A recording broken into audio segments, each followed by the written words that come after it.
I wanted to share something that a friend shared with me recently, and that made me reflect a lot about Dhammanupassana particularly.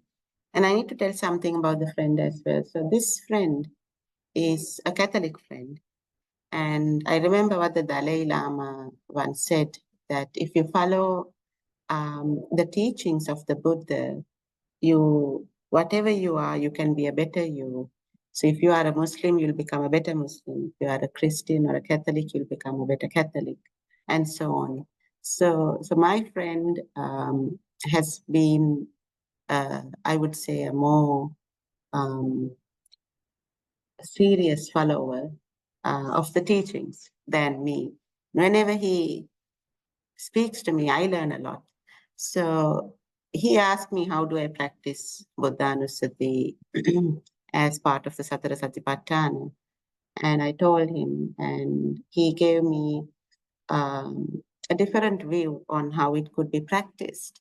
And I thought that was very important. And I want to share it with you. And I want you to also reflect about, in the absence of the Buddha and after 2,600 years, there are so many interpretations of things.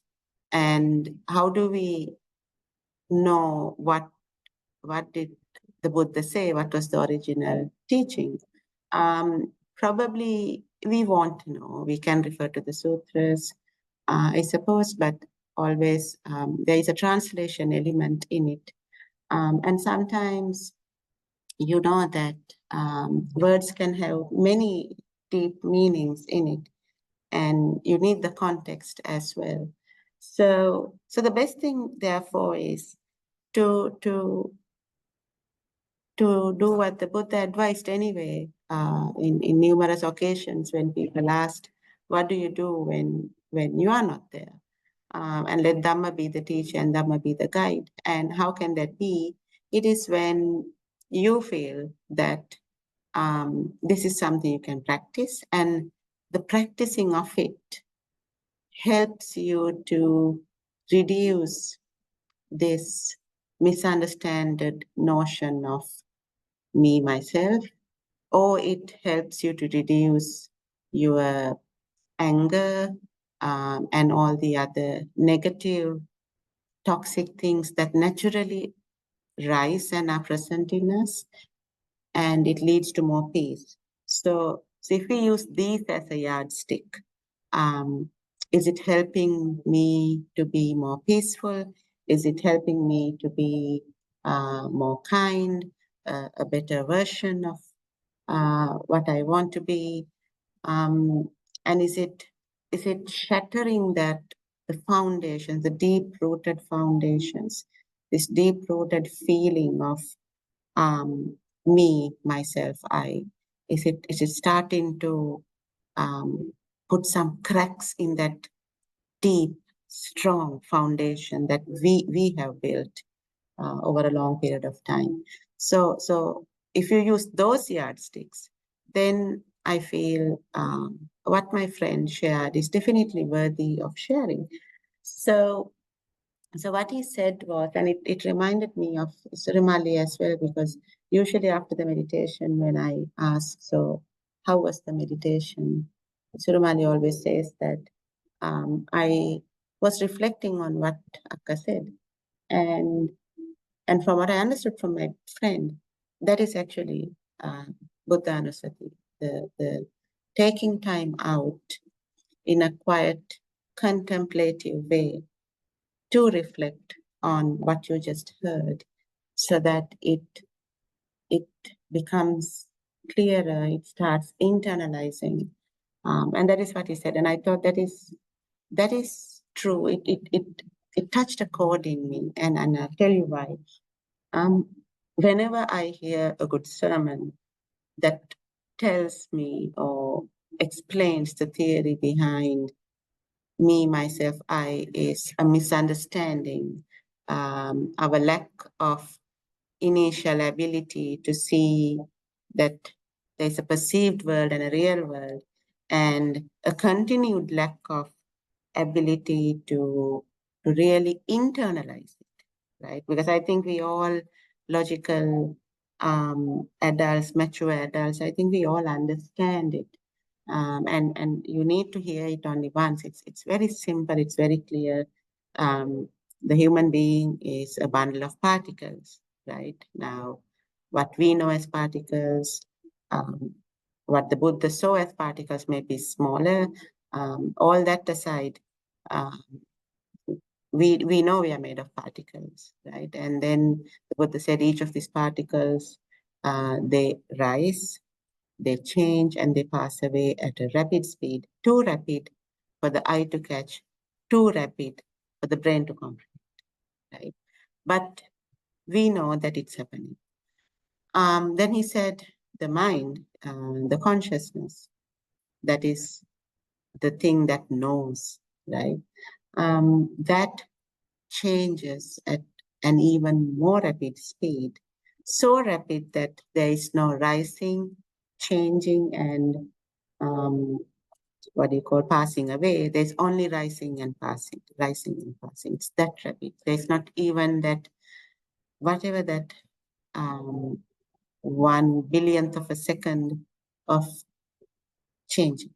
It's just rising and passing. It's that fast.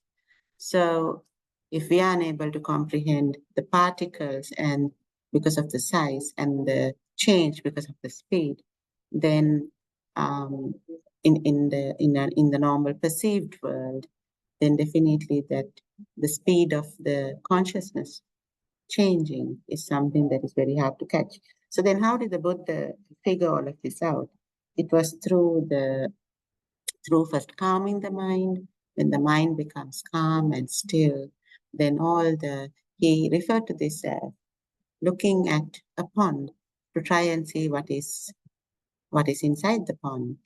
If the water is always irritated, if the water is cloudy with the mud and the silt always arising to the top, if the water is always agitated and so on, or if there's some other colors or something that has fallen into it, coloring and blocking the view, then you can't see. But if the pond, all the depth, all the dirt and the debris and all of that clears, and the water becomes still and sufficiently still, then you can see very clearly inside. So he was referring to the mind, of course, right? The way the mind is in the normal world is like that, full of, it's like someone has dropped lots of watercolors or paint into that water.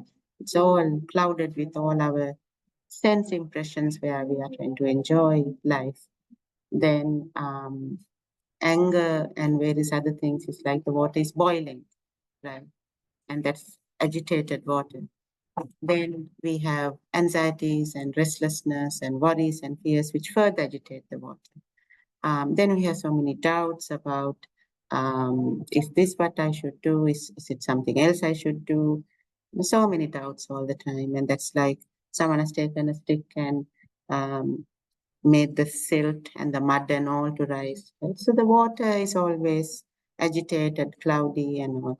But when you take some time out to sit in stillness, the water starts to settle and the sediments start to settle and gradually that clarity starts arising. And then with that clarity, when you start looking, and you have to spend time looking in that stillness and clarity, then you get to see all the wonderful, amazing things that lie in the pool that you didn't notice before. They were always there and you didn't notice it.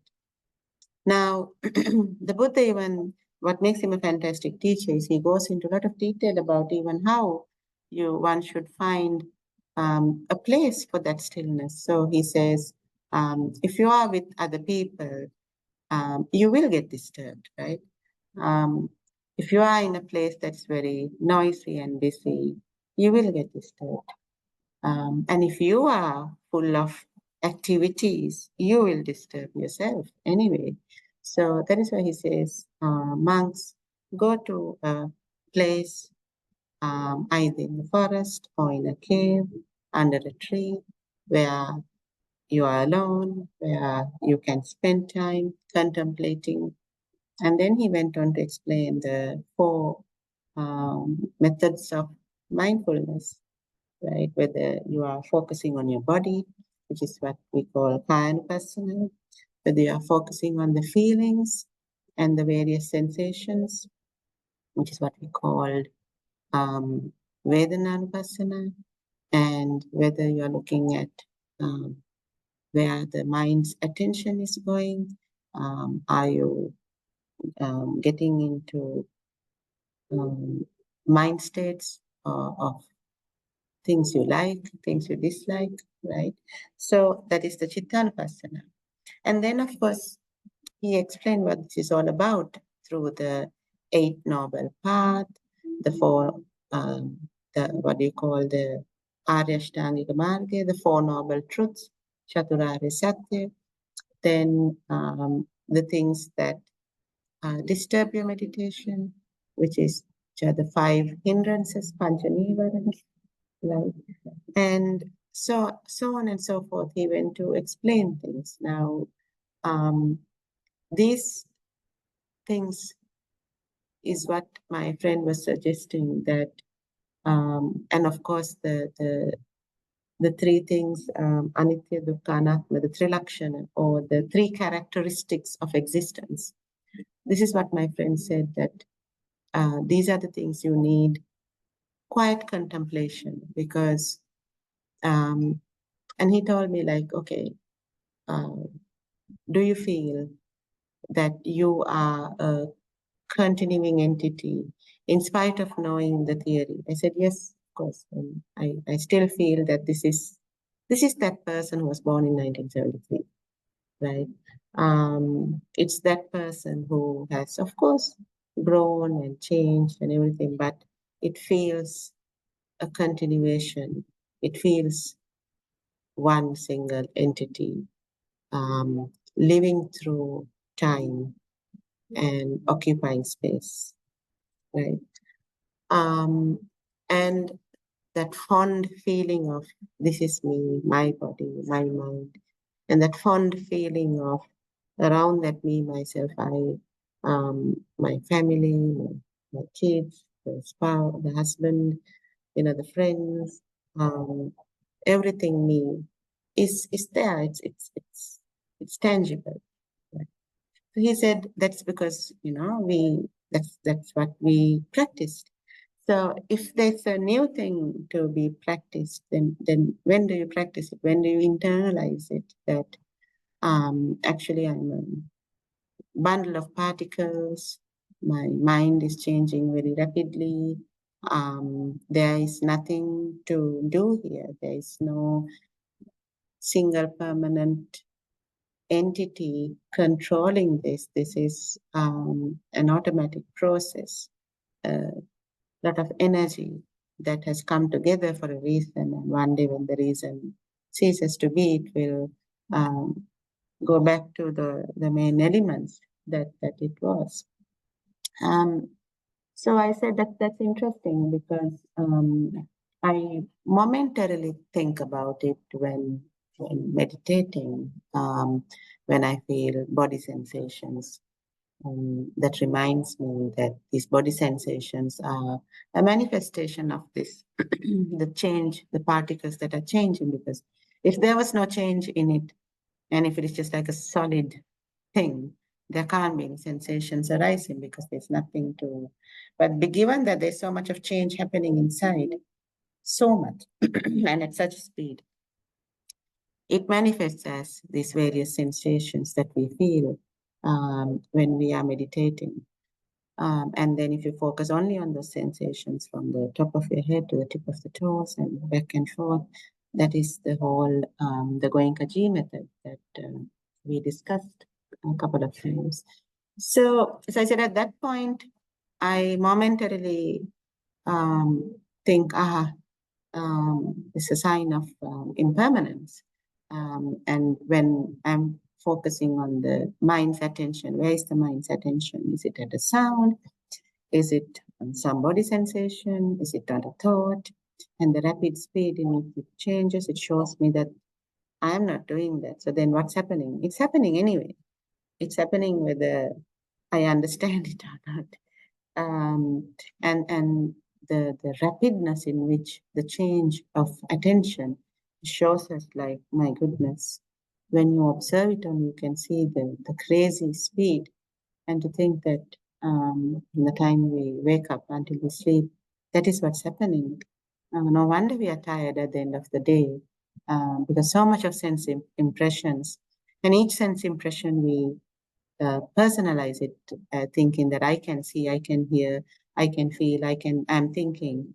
And with each, which most of the sense impressions, there are reactions that are getting formed in order, making you think further, speak about it, act on it, and so on. So yeah, it's one crazy world. And I said that is how, for me, Buddha Anusati happens. And he said, there's another way. Why don't you, if you're going to meditate 20 minutes, you take that 20 minutes, you sit and then you start contemplating about, of course, it helps if you do a bit of anapanasati or something, you just quieten yourself, get calm and all, and then start thinking about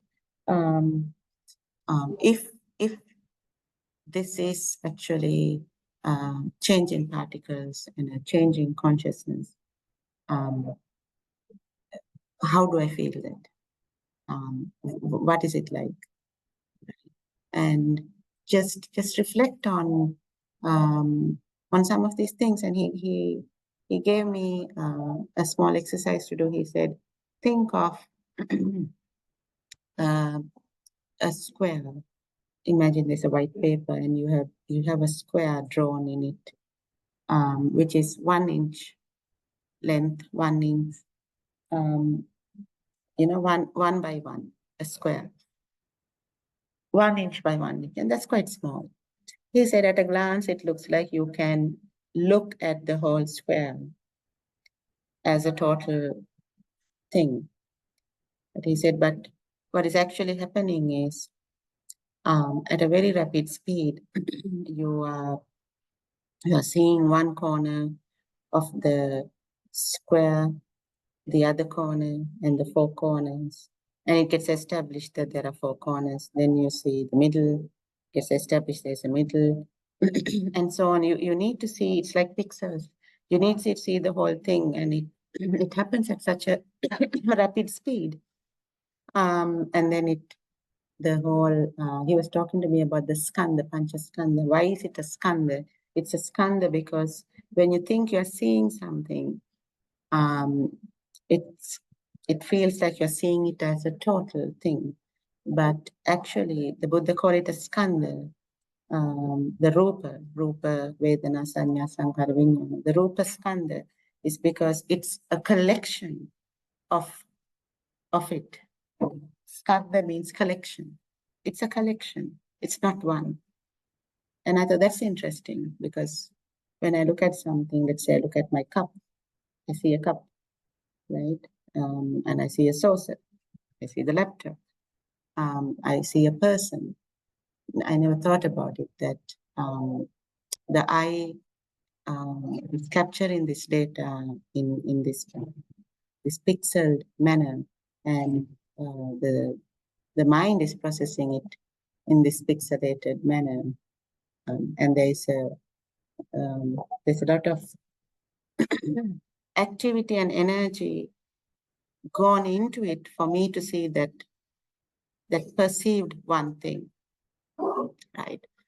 And then he said, so that is where you need to sit quietly and then start contemplating about it. Yes, in order to see a small square of 1 by 1, and this is where he said the whole Shraddha needs to come. Like the Buddha discovered that to see that small square, that it seemed as a collection, but actually the seeing part of it happens in an almost pixelated manner. And again, it's too small and too fast for us to comprehend. And by the time we comprehend something, it's a whole. And this is what we discussed some time ago about the ring of fire. The person who is taking the ring of fire in the Perahera or the procession is actually a person with a long stick with flammable things tied on the two sides. So it's two balls of fire, and he's turning the stick very skillfully and very fast, so that it gradually forms a ring, because our eye shutter speed is not, once it exceeds the shutter speed, it looks like a ring, a circle of fire. So why we are not too impressed about it is because we know that that circle of fire doesn't exist. It's actually something the eye is showing me, but in reality we know that it's one ball of fire or two balls of fire. And a person who doesn't know this, like a child, for example, will get carried away by believing that what the eye sees is the truth. And how did we know that it is not the truth? Because in the process of living in this world, you come across it, and you see it, and then you are convinced. Similarly, if you think about water in the state of an ice cube, if somebody has never ever in their life come across this, it's going to be very hard to explain how liquid form becomes a solid block. And for us, it's not a big deal, because as children, we have experienced this, we have touched it, we have felt it, we have eaten it.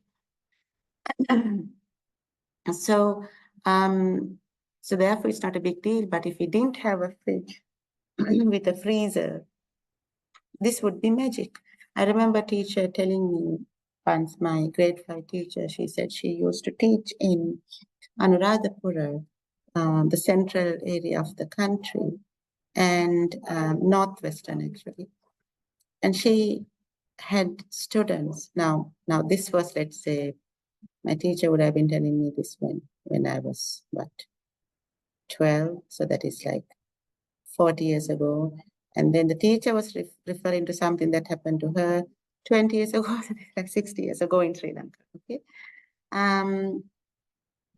And she was saying she met kids in a rural village where she was a teacher who had never, ever seen the ocean. And she said, how do you explain? So there was one passage. She was teaching language, Sinhala, and there was a passage about the ocean.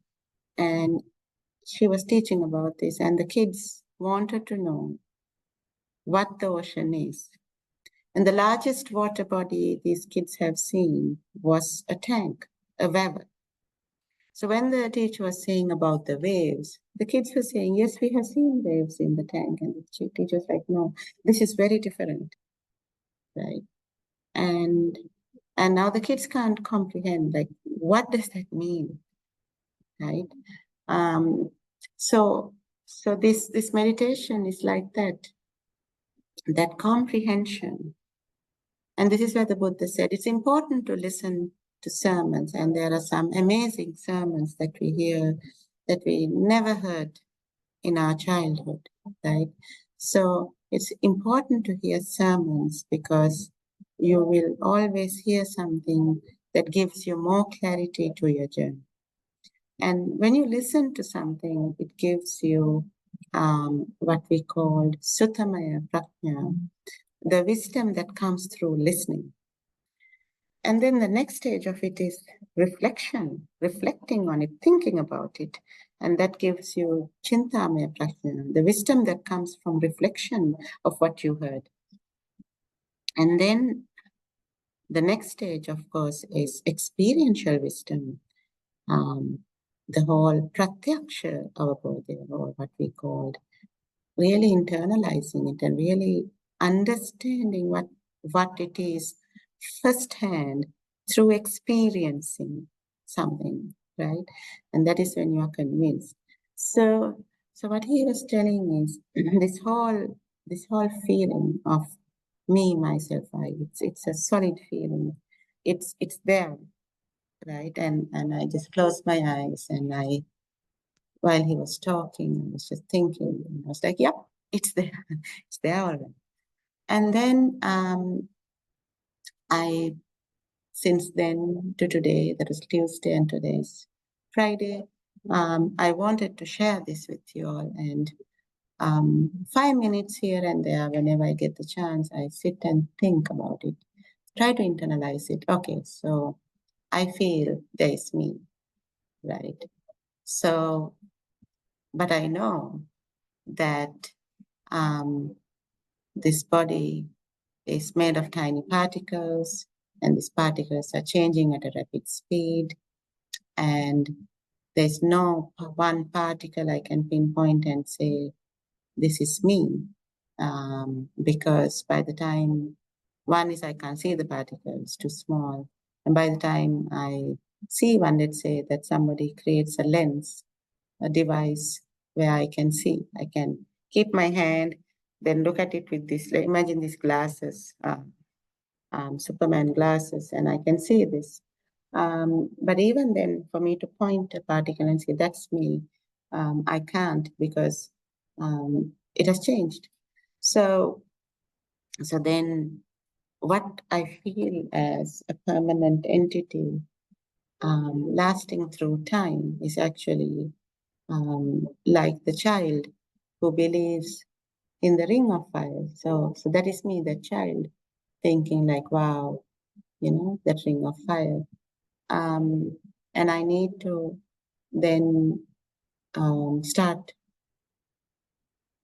thinking about this regularly, right? Because that is how we internalize things, isn't it? Think about this regularly, reflect on this, and the thoughts, the consciousness is even faster, and to reflect on this. So this combination of the consciousness and this this metaphysical being, it's a flux of a lot of energy that has come together because of certain conditions. And when those conditions no longer exist, it goes away. And moment to moment, it is changing, moment to moment. So what is there to do here? Nothing, just be aware of it. That's all. Whereas I misunderstand this and feel that there is a person here, and that person needs to control everything that's happening around, make it more pleasurable, and remove all possibilities of displeasure. And then it becomes such a pastime and the sole focus in our lives. Whereas all we need to do is to understand it, experience it, and observe it. And what are the benefits of doing this? So in this misunderstood notion of me, myself, I can't solve the problems of the world. So there are 3 problems that every human faces in this world, irrespective of whether you are the Queen of England, or now we should say the King, and irrespective of whether you are the pauper um, on our street. These are the 3 problems you face. The knowing that you are going to grow old than what you are now, right? Knowing that you are going to fall sick than what you are now, and knowing that you are going to die. And knowing this causes a lot of anxiety, causes a lot of fear, causes a lot of sadness. Knowing that it's going to happen to all the other entities that you feel are yours, that's the same. And imagine when you are in a place where, or a state of understanding where you don't relate to all of this that's happening as me, myself, I. And that is that deathless state the Buddha was talking about.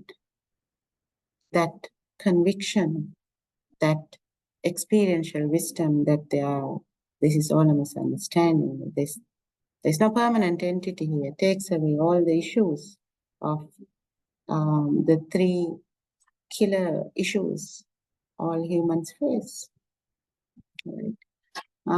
So we know that that is the reward at the end of the line, and this is what we need to do.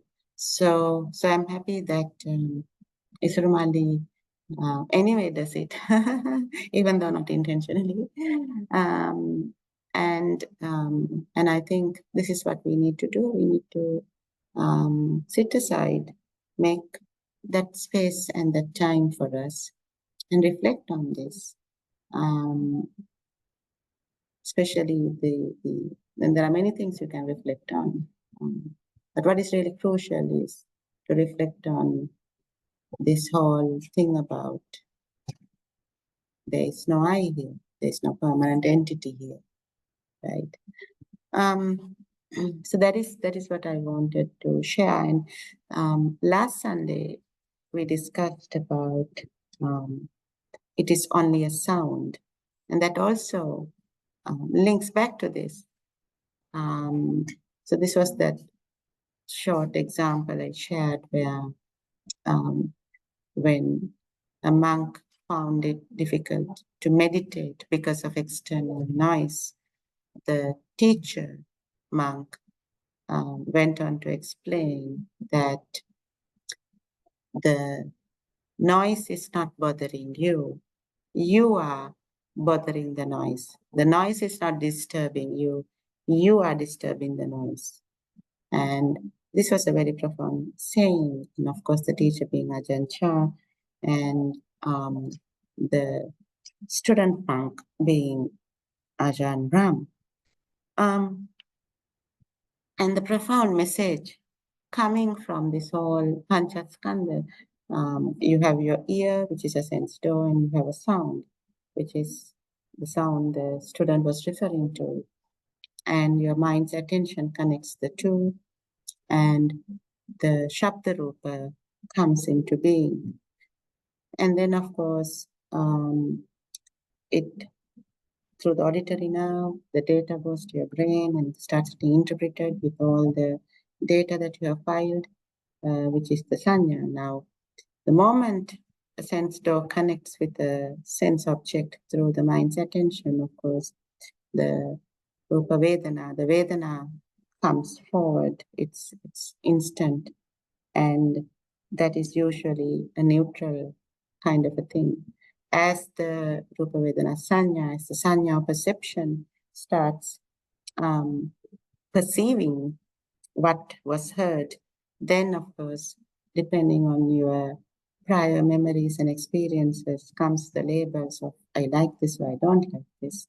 And then comes the Sankhara, Rupa Vedana Sanya Sankhara, where Sankhara is the whole the thinking, the speaking, the acting on it, the whole reaction part then comes about. And all of this needs, of course, the consciousness. Rupa, Vedana, Sanya, Sankhara, Vijnana being the consciousness. It needs the consciousness to do all of this. Now, the Panchaskanda is not the issue because that is the process. There are the Rupa Skanda, which is this whole collection of things for us to start perceiving that there's a sense impression. Then there's the Vedana Skanda, again, a whole bundle of things for us to notice it. And then there is the perception Skanda, then there's the Sankhara or the reaction Skanda. So a million things come together in order for us to see something simple, to perceive something simple. And mostly the reaction is automatic, not conscious, based on our past experiences, likes and dislikes, memories. So, so this is the process, and that process will run anyway. It becomes Pancha Upadana Skanda when the whole idea of I am experiencing this, and I want to experience more of it, or I want to experience less of it, because I like it or I dislike it. That is where it becomes upadana. And my friend said something very interesting. The Panchaskanda becomes Pancha Upadana Skanda simply when you don't understand that it's a skanda, it's a totality, right? It's a totality, it's a skanda. Not understanding that it's a totality makes it a upadana skanda, because then you think that, it's not a collection, it's one. The panchaskanda is a collection. Not understanding that it's a collection makes it upadana, because that is when then you think, okay, I am experiencing this. So the I is created by us, and that creation has things, notions we like and the notions we dislike. And that particular sound that was bothering the student became a bother, a disturbance, because of this creation of I and this labeling of these are things I like and these are things I don't like. In the absence of that, there's no issue. And that's why the monk said, the sound is not disturbing you. You are disturbing the sound, the you being the me, the myself, I. And that's what made it such a profound teaching. And when I heard that for the first time, I was like, what? Right? Um, so, so that also ties in here to this whole me, myself, I. So that is what I wanted to share, and let me pause and see what thoughts and questions you have.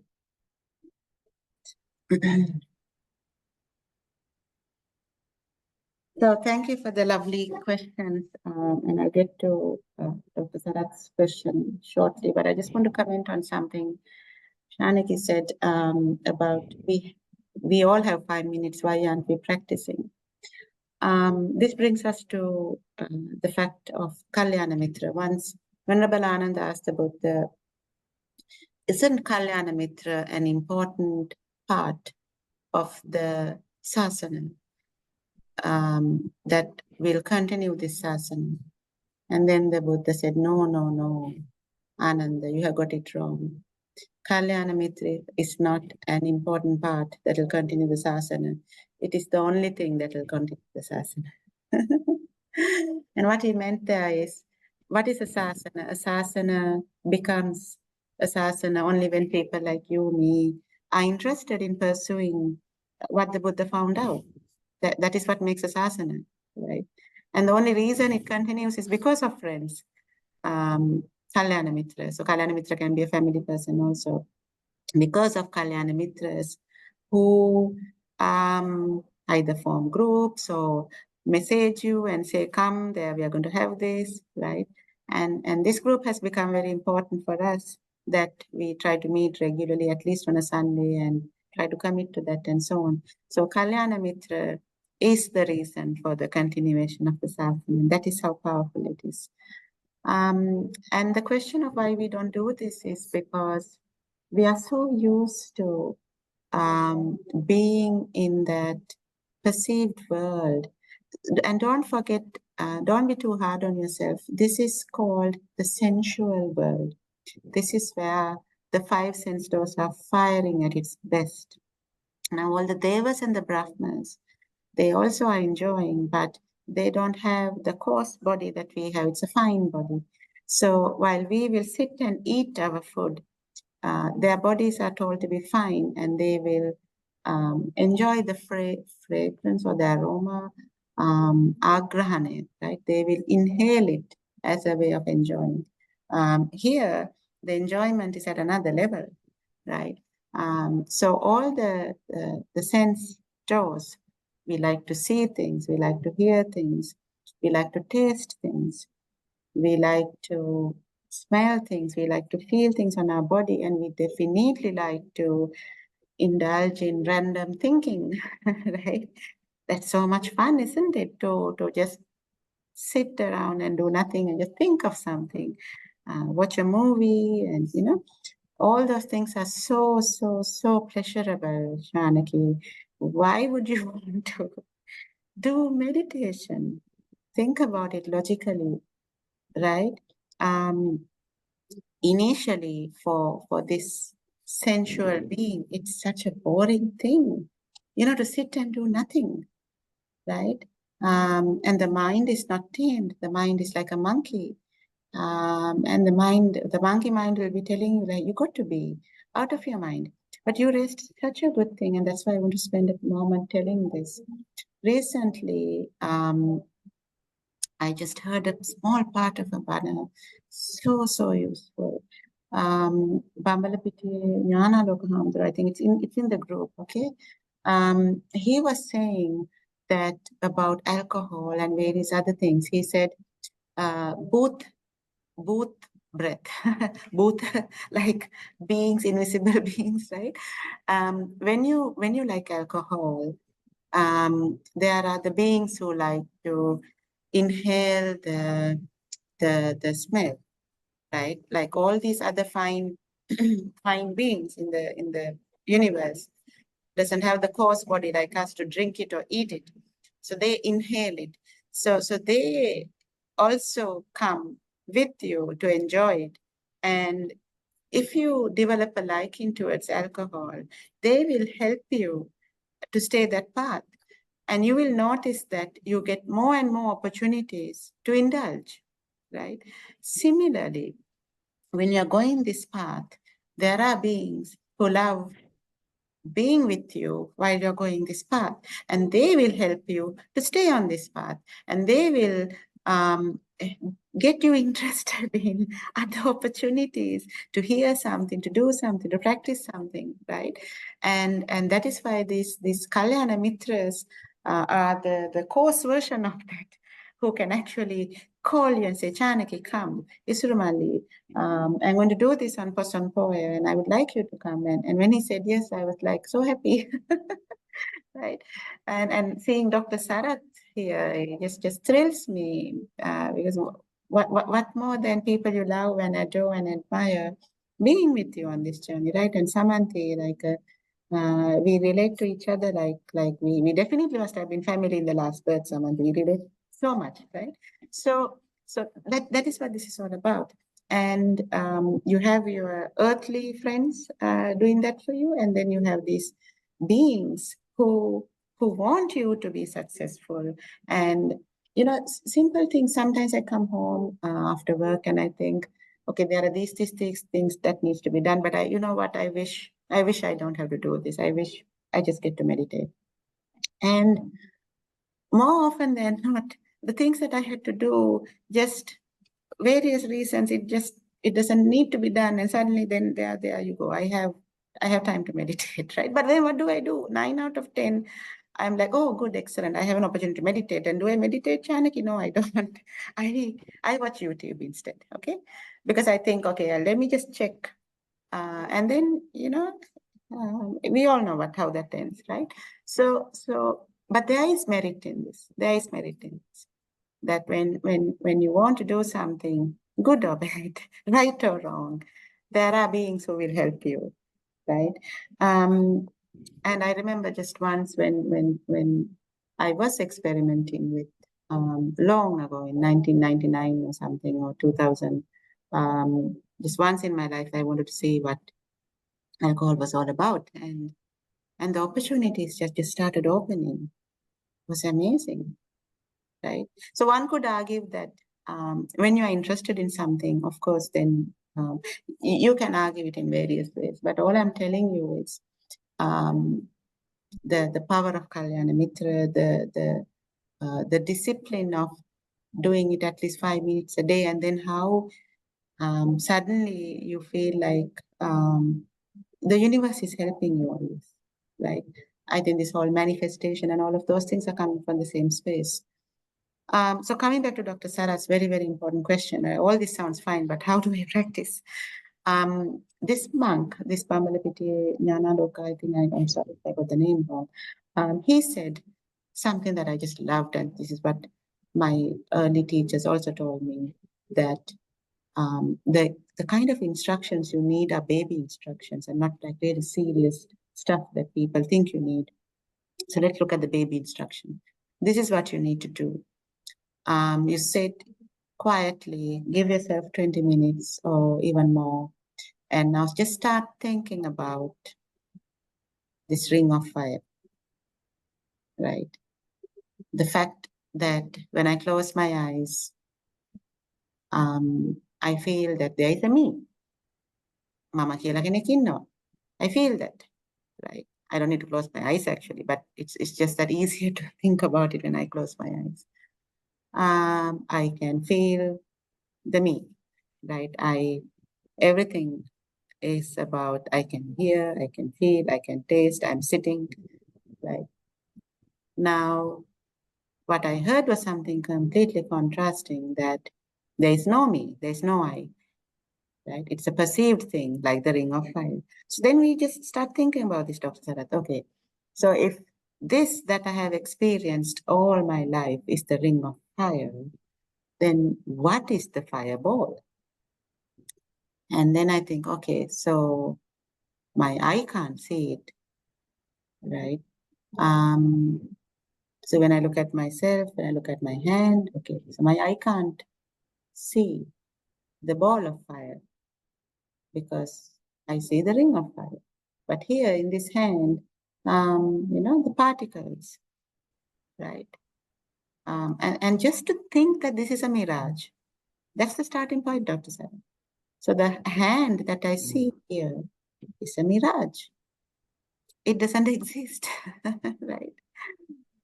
It looks like it's there, but in reality, it's not. And this is why the Buddha said, you are living in two worlds, right? There's a perceived world and there's a real world. And in the real world, it doesn't exist because what is there to show as the hand, right? So just thinking about it, that's crazy, dude. Just to think. It's crazy but true, and that's amazing. That's marvelous. Let me think more. So this body that I can feel, and then because you are already in this path, Dr. Sarath, you feel some sensations, and you'll be like, yes. So these sensations are evidence that there's a big change happening here. That this is a flux. The sensations are evidence. The twinkling, the what do you call hirivatinama, the whatever those those way, sorry, the and the various the heat, the tightening, the what do you call the stretching, the pulling, the pressing, various very subtle sensations you feel is the evidence of this massive change that's happening, right? So then when you start then reflecting, okay, you start just thinking about it, internalizing it, right? Getting comfortable with the thought that this is a bundle of particles, getting comfortable with the thought that this bundle of particles is changing all the time, getting comfortable with the thought that even though I can see a entity, actually there is no entity. No? That is the baby step towards this. Is that okay, Dr. Saran? That is very. Sorry, Nadisha. I think I had to. Yes, please. You need to drop out now. Yes. We'll talk again. And sorry, did I? Can you hear me now? Yes, I can. Okay. No, I just want to add something. In fact, before dropping out, that was very valuable, Nadisha. The last time when I was the last Sunday meditating, I told you that I had my legs are a hirivetla. Yes. And then it was going on for about 10-15 minutes, and I didn't change my posture, and I just went on looking at it carefully. Yes. And what you just described, in fact, I could begin to notice some of those things. That is the little things that are happening inside the leg. You could almost see your blood flowing. You could almost feel things happening in there at different points of the leg. That sort of thing was happening that day. I don't think I explained that. But I was in fact at that time thinking that of linking that into this ever changing or fast changing the particle situation. But I couldn't do that. But I actually began to feel something like that. Yeah. Fantastic, fantastic. Yeah. So today, for example, if you can give yourself, and I think this is why all meditation masters say, give yourself an hour, because if you don't meditate at all, starting with 5 minutes is absolutely brilliant, but gradually give yourself that time, because it takes time for you to settle down, for you to feel something, for you to reflect, and then keep looking. It takes time. So please try to do this today, tomorrow, Dr. Sarath, and please, you need to pick up the kids. So Yeah. great having you Thank you today. very much, Nadisha. It was very, very useful. And I will, of course, do that today, tomorrow. Yeah. Fantastic. I have been doing that about 3-4 times a week at least now. Yeah. Amazing. Yeah. Amazing. Okay. Thank you. Okay. Bye. Bye. All right. So let us practice for, we have about 15 minutes left. So let us practice this in that remaining time. So I will pause the recording. In fact, I will stop the recording from this point, and let us then practice and see how it goes.